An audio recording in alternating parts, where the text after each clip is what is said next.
Good morning, good afternoon, good night, whenever or wherever you're at. Welcome back to Echo Chambered. Today, we're going to talk about the news, not in the usual way. Not this network is bad or this network's good. We're not going to go into my side tells the truth, your side lies. I want to talk about something a little more sneaky than that because a lot of times the news isn't straight up lying to you, but it is decided on what you see, what you don't see, what tone you hear it in, and what emotion you're supposed to walk away with. And that basically changes everything. And more specifically, how the news can shape what we believe without technically lying to us. Because here's the thing, a lot of people say the media lies, and sometimes, yeah, that does happen. Sometimes the stories are wrong, sometimes facts get reported too early, sometimes a headline is misleading, sometimes a clip gets cut in a way that makes someone look better or worse than they actually were. That stuff happens, but I think the bigger issue is not always that the news is lying. I think the bigger issue is that the news can tell you the truth in a way and it still doesn't give you the full picture. And I feel like that's where people get played. Because once you understand framing, you start watching the news differently. You start noticing what they say, you start noticing what they don't say, you start noticing the words they choose, you start noticing the videos they show over and over again. You start noticing the tone in the anchor's voice. You start noticing what gets treated like a national crisis and what gets treated like a small side story. And once you see it, it's hard to unsee it. Now, before anybody gets mad, I'm not saying every reporter is some evil mastermind sitting in a dark room trying to control your brain. That's not what I'm saying. A lot of journalists are probably just doing their jobs, and a lot of them are working under deadlines. And a lot of them are trying to take something complicated and squeeze it into a 2-minute segment or a short article. But the final product we get, that's the story that has been shaped. It's been edited, it's been framed, and that frame matters. Because the frame tells you that you're supposed to focus on something. So like think about a picture frame. You hang a picture on the wall, whatever's inside that frame becomes the focus. But that frame also cuts things out. There might be people standing just outside the picture. There might be something happening in the background. There might be a whole scene around that one moment, but you don't see that. You only see what the frame allows you to see. The news works like the same way. A story can be true, but it can still be incomplete. A headline can be accurate and it could still push you in a certain direction. A segment can use real footage and still leave out the context that would make you understand it differently. That's why this matters, because most of us are not reacting to the full picture. We're reacting to what's framed in that picture. And depending on who framed it, you may walk away with a completely different feeling. All right, so I'll try to give you like a basic example.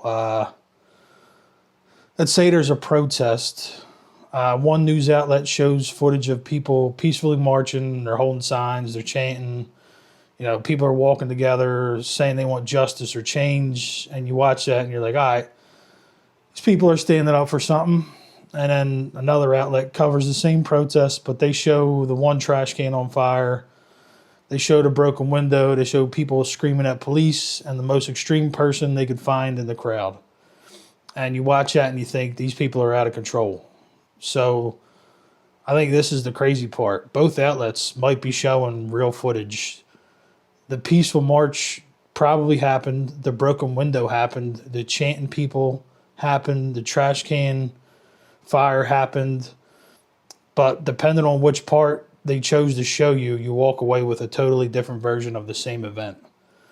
And that's framing. It's not always fake. It's selective. And selective truth can be very powerful, because when people say, well, they showed the video, didn't you see it? And yeah, they showed a video, but which video? From what angle? For how long? You know, what came before that clip? What came after that clip? You know, was that moment normal for the whole event, or was it the most extreme 10 seconds they could find? or was the people marching peacefully, the 10 seconds, and it was, violent the whole time? And all that matters. And we don't ask that enough. We see the clip, we feel the emotion, and then we react. That's what media companies understand. Emotion moves faster than context. Anger moves faster than patience. Fear moves faster than nuance. And online, that gets even worse. Because once a news story hits social media, forget it. Now it's not just the news framing it. Now it's everybody with an account framing that. People, they cut the clip shorter and shorter. They start adding captions. They add some music to it. They add their own opinion on top. They post the most emotional version possible.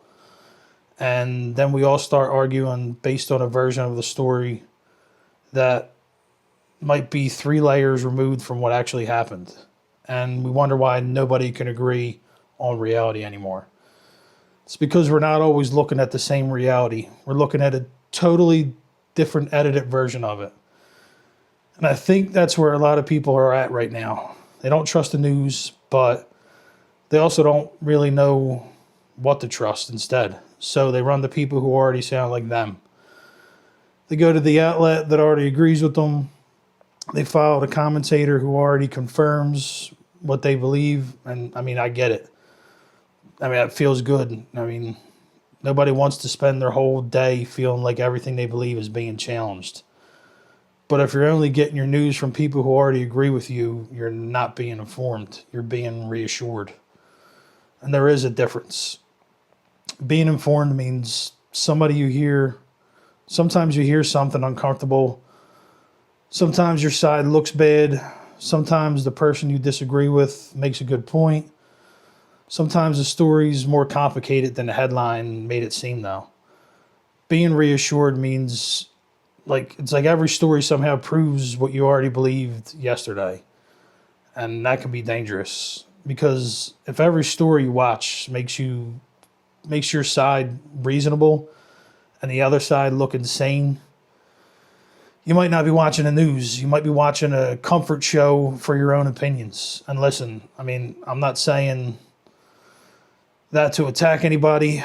I'm saying that because I think most of us have done it. I know I've done it. You've probably done it.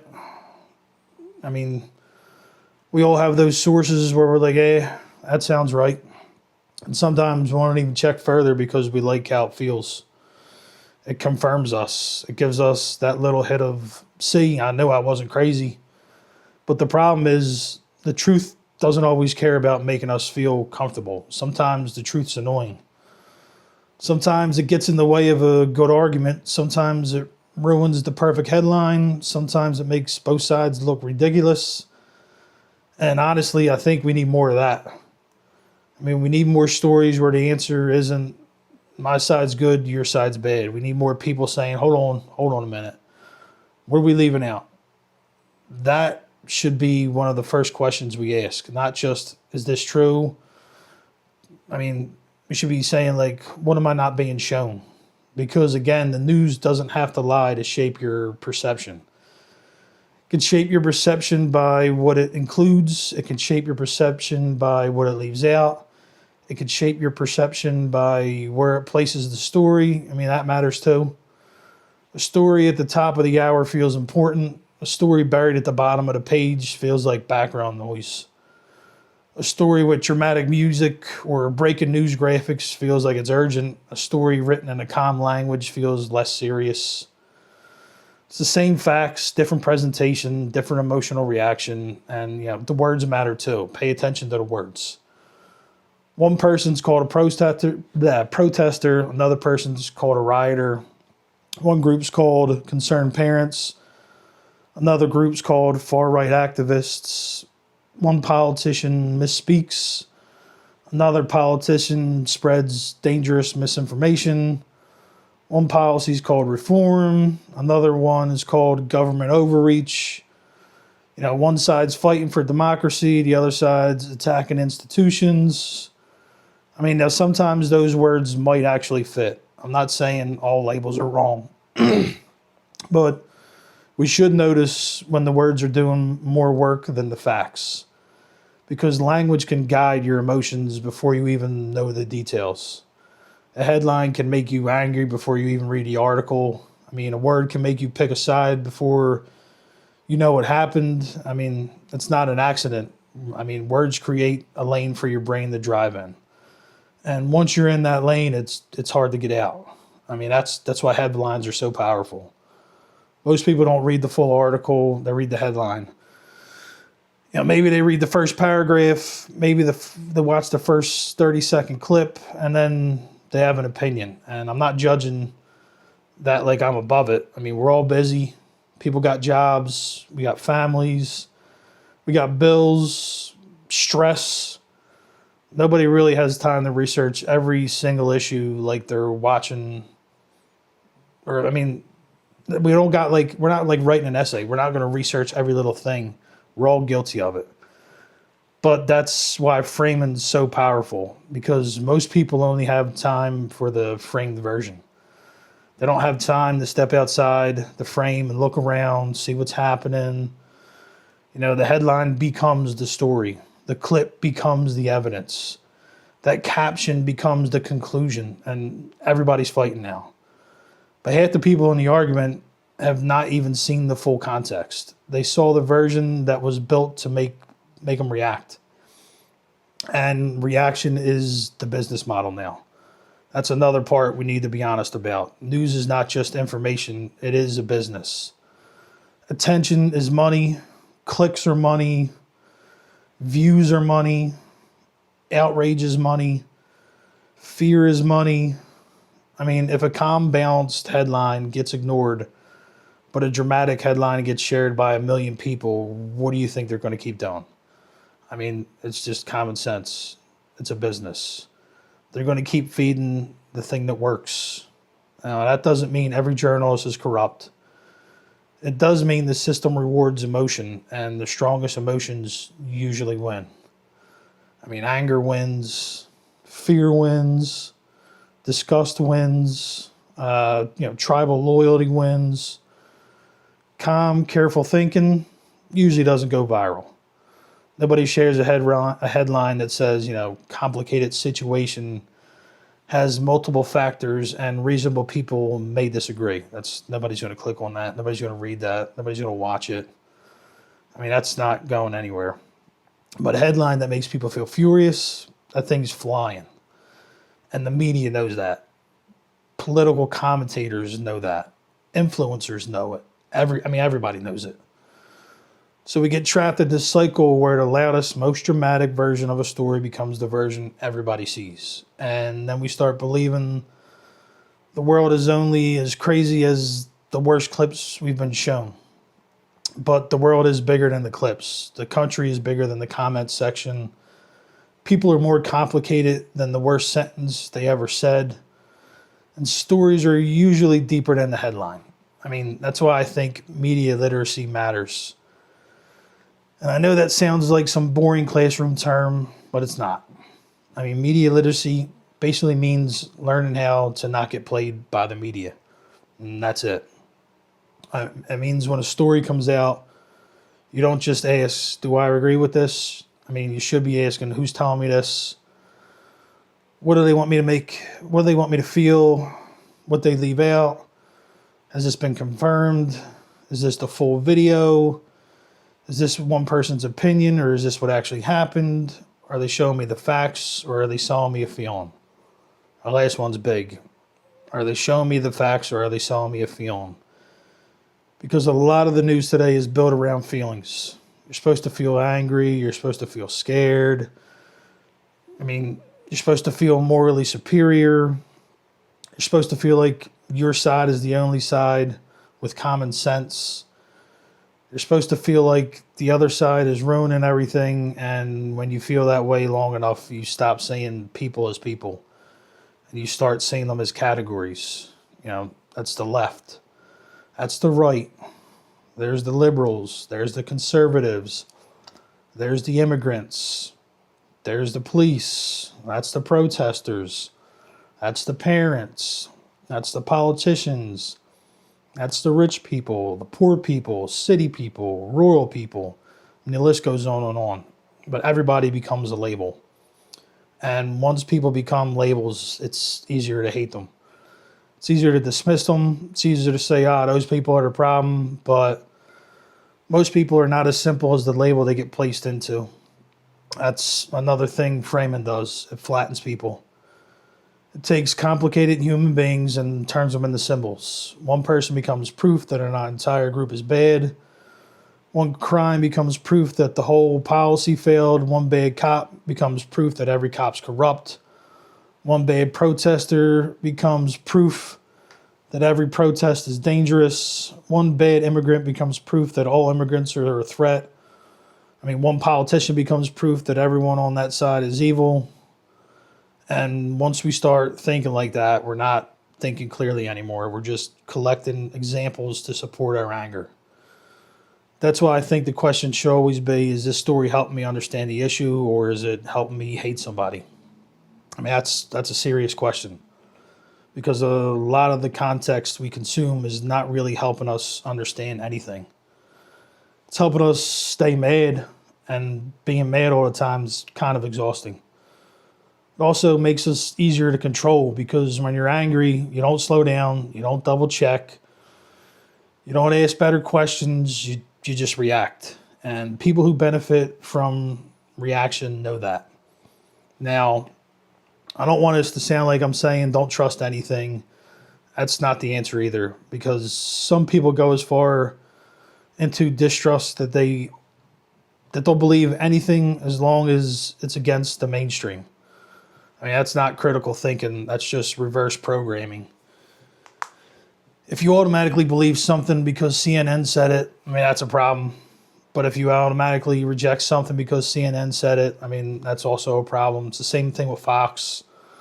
It's the same with MSNBC. Same with independent media. Same thing with podcasts, YouTube. It's the same thing with me. I don't believe something because it sounds like something you want to hear. And I don't reject something because it came from someone you normally dislike. The truth doesn't always have to come from your favorite person, and lies don't only come from your enemies. That's uncomfortable, but it's true. So what do we do? Because it's easy to complain about the media. Everybody does that. But what do we actually do as regular people? I think the first thing, it's simple. We need to slow down. That alone would fix a lot.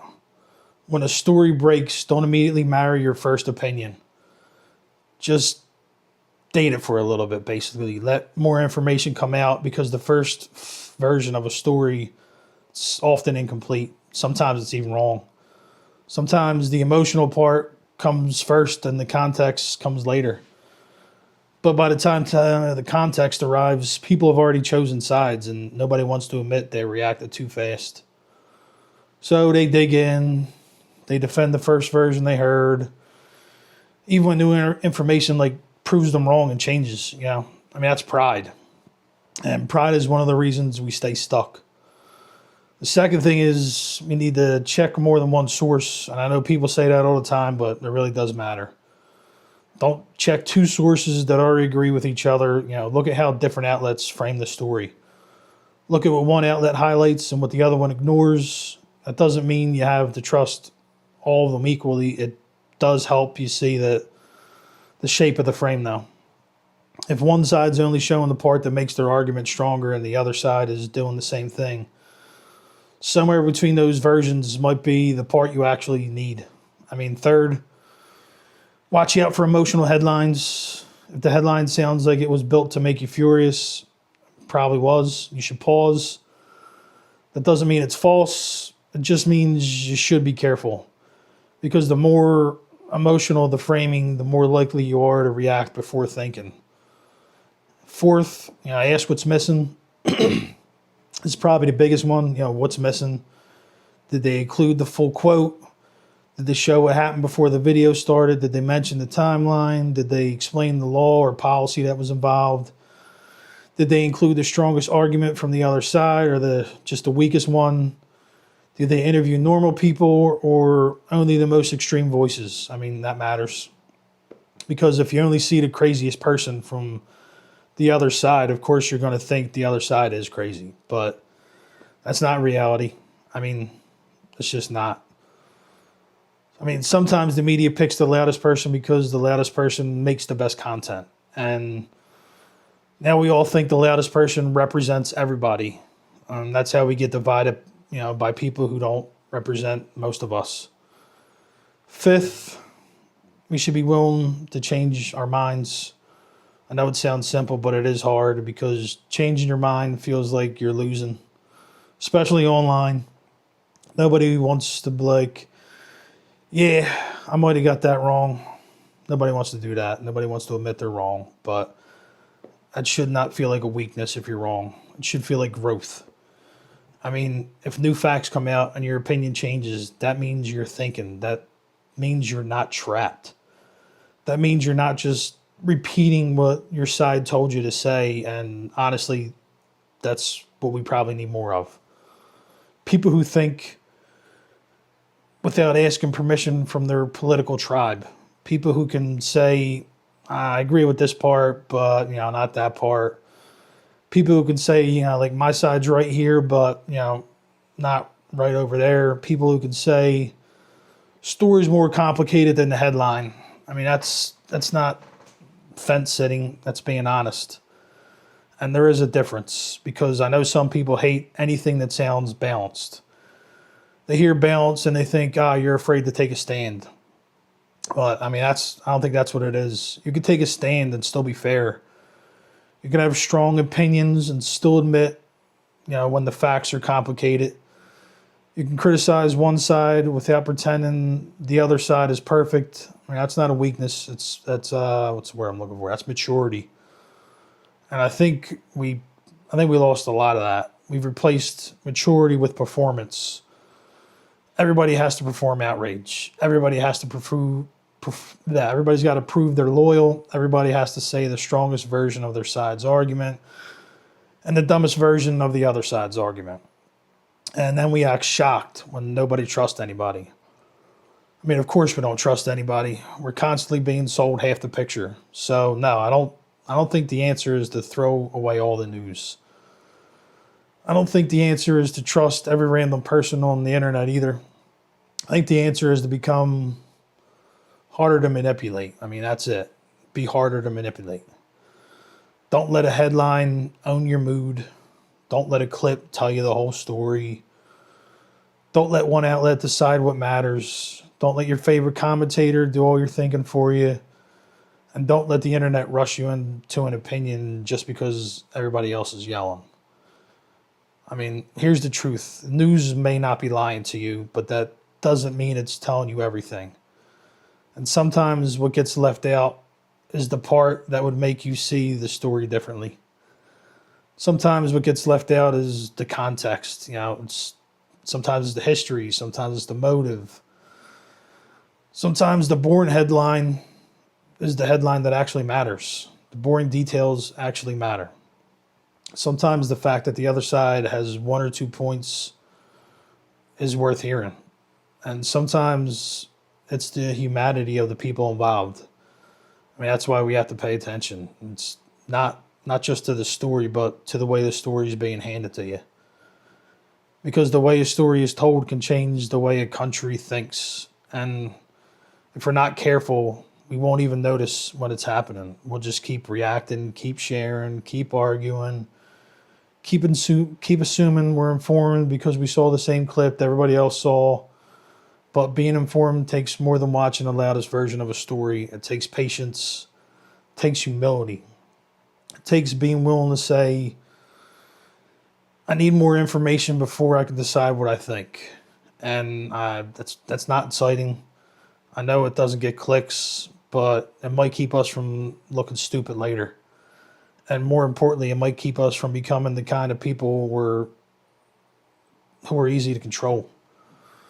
So the next time you see a story blowing up, pause for a second and then just sit there and ask yourself, what am I being shown? What am I not being shown?